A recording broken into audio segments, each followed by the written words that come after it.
All right, everybody, welcome back. Today we are diving into some serious diplomacy. You guys have been following Thailand's recent moves on the world stage. Yeah. Especially at this latest Asean summit. Right. And let me tell you, things are heating up. Definitely. To get the full picture, we're taking a close look at this Bangkok Post article. Okay. Titled, PM Helps Thailand Shine at Asean Talks. I saw that one.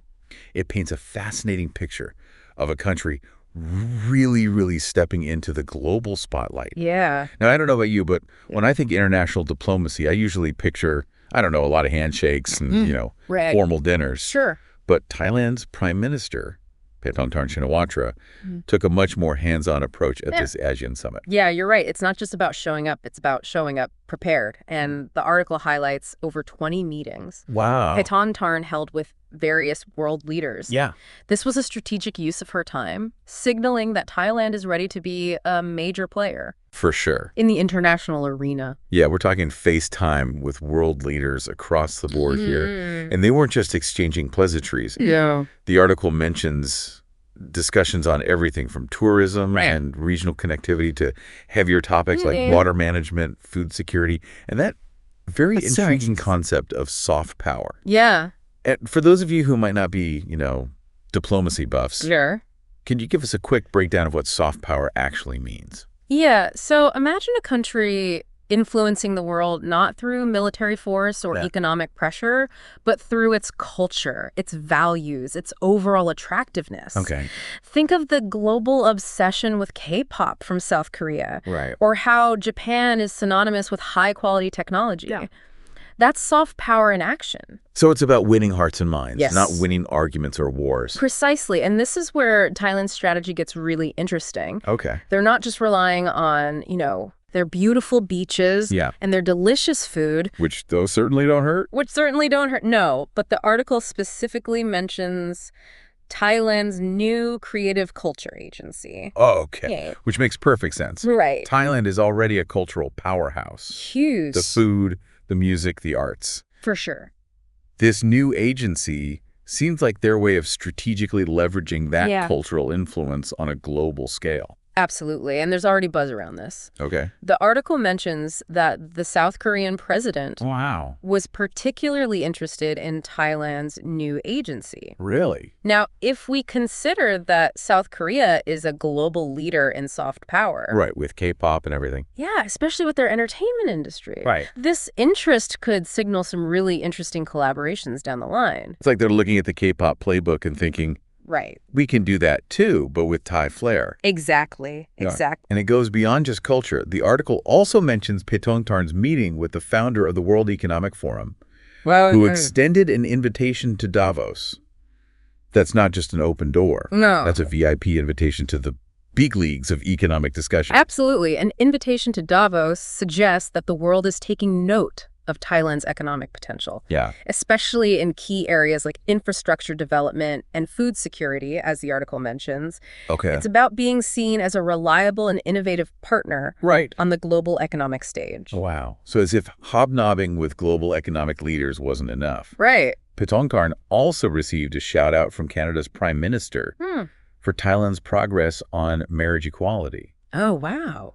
It's interesting to see social progressiveness becoming part of a country's international image. It's a sign of the times, really. Countries are realizing that their domestic policies can have an impact on their global standing. Yeah. And in a region like Southeast Asia, where social values can be quite diverse, this kind of stance from Thailand could be significant. Yeah, especially within the context of Asean, speaking of which you've mentioned that a couple of times now. Yeah. Could you give us a quick refresher on what that is? Absolutely. ASEAN stands for the Association of Southeast Asian Nations. Okay. It's a political and economic union of 10 member states in Southeast Asia, including Thailand, Malaysia, Vietnam, Indonesia, the Philippines, Singapore, Brunei, Cambodia, Laos, and Myanmar. So it's a big deal. Essentially, it's a way for these countries to work together on shared challenges and opportunities in the region. And one of those opportunities, it seems like, is tourism. Thailand has been quite vocal about their 6 countries, 1 destination plan. Right. It's a bold strategy aiming to position Thailand as the central hub for tourism in Southeast Asia, working in collaboration with Myanmar, Malaysia, Cambodia, Laos, and Vietnam. It acknowledges the interconnectedness of the region and aims to capitalize on that. So it's like saying, we're stronger together. Instead of competing for tourists, they're creating a unified experience that benefits everyone. Exactly. And interestingly enough, the article mentions that the Malaysian Prime Minister specifically expressed his support for this initiative. That's a significant detail. Yeah. Malaysia and Thailand are often seen as competitors in the tourism industry.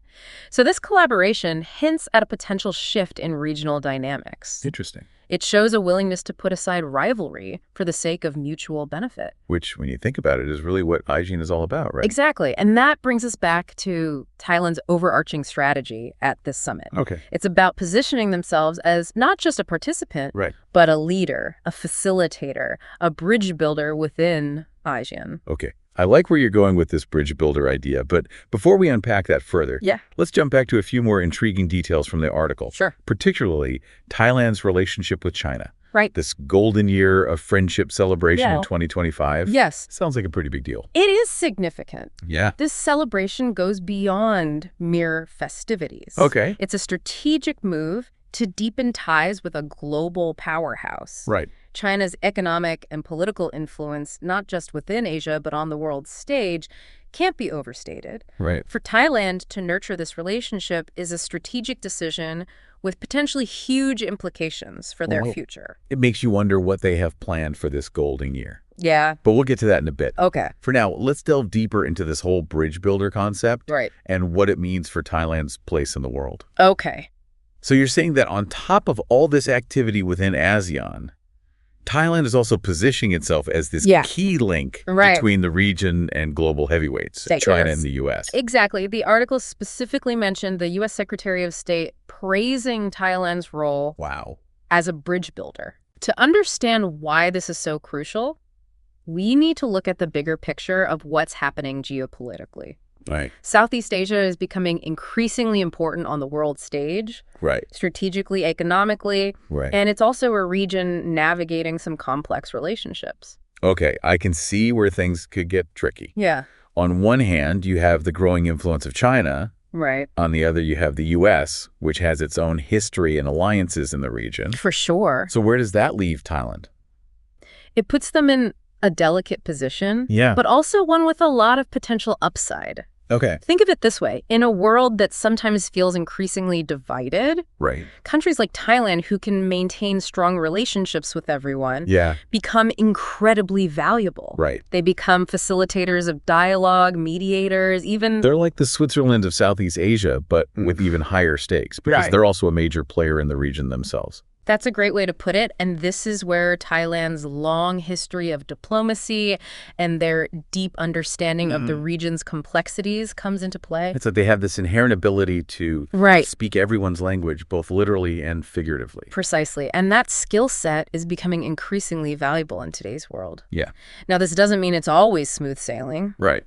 The article also touched on the ongoing situation in Myanmar. Which is a major challenge for the entire region.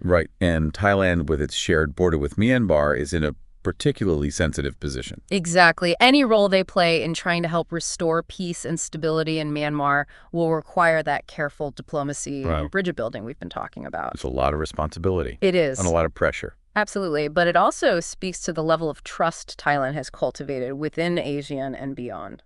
So to bring this all back to our listener, what does this tell us about Thailand's overall diplomatic strategy?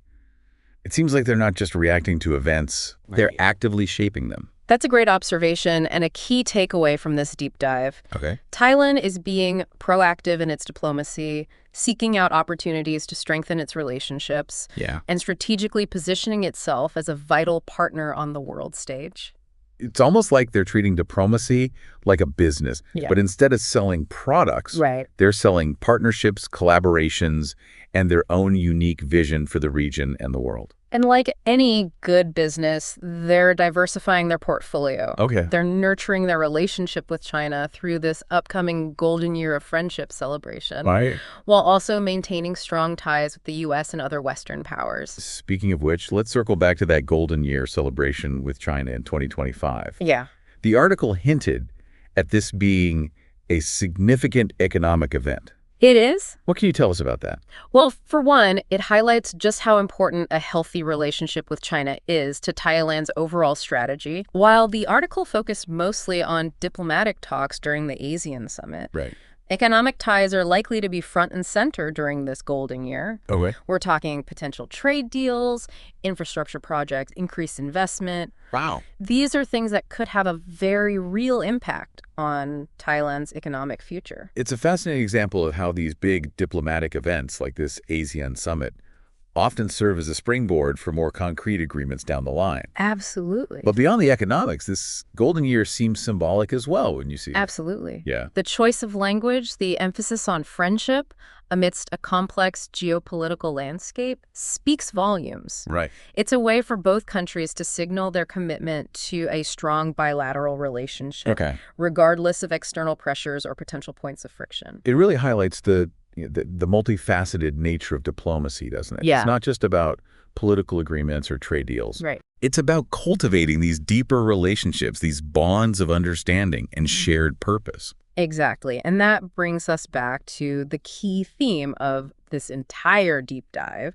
Thailand's very intentional emergence as a diplomatic force. Right. They're not just showing up. Right. They're showing leadership, they're building bridges, they're crafting a strategic path for themselves in a rapidly changing world. And they're doing it with a certain amount of flair, I might add. Yeah. Whether it's leveraging their vibrant culture through this new creative agency, Right. or forging strong economic ties with global powers like China, Thailand clearly knows how to play the game of international relations. They do. And remember that shout out from Canada's Prime Minister about Thailand's stance on marriage equality. Right. Right. That's not just a coincidence. It's a strategic decision to align themselves with progressive values, Yeah. which can have ripple effects in terms of attracting investment, talent, and even tourism. Like they're saying, we're open for business, but we're also open to progress, Precisely. And that's a powerful message to send. Yeah. both regionally and globally. So after taking this deep dive into Thailand's diplomatic maneuvers, I'm left feeling incredibly impressed by their proactive and strategic approach. Right. But diplomacy, like any long-term game, isn't without its risks. What do you think are there potential downsides to this more assertive approach? It's a great question and one that doesn't have an easy answer. Right. There's always the risk of alienating certain partners or getting caught in the middle of larger geopolitical disputes. Especially in a region as complex and dynamic as Southeast Asia. Exactly. Maintaining that balancing act between powerful nations with competing interests is no easy feat. Right. But as we've seen from this deep dive, Thailand seems acutely aware of these challenges Right. and has a proven track record of navigating them with skill and finesse. Which brings us to the million-dollar question. Yeah. Will this diplomatic offensive pay off for Thailand in the long run? Will their efforts to build bridges, foster collaborations, and promote their vision translate into tangible benefits for the country and its people? Only time will tell, but one thing is certain. Thailand has announced itself as a force to be reckoned with on the world stage. Yeah. They're not just going to be a passive player in the 21st century, they're going to be a shaper of events. Okay. And that's a fascinating story to watch unfold. And on that note, we'll leave you with this thought. Keep an eye on Thailand. For sure. Their journey is just beginning, and the choices they make, the partnerships they forge, and the role they play in Southeast Asia and beyond will have consequences for us all. Absolutely. Well, that's all the time we have for today's deep dive, but it certainly has given us a lot to think about. Thanks for joining us. Thanks for having me.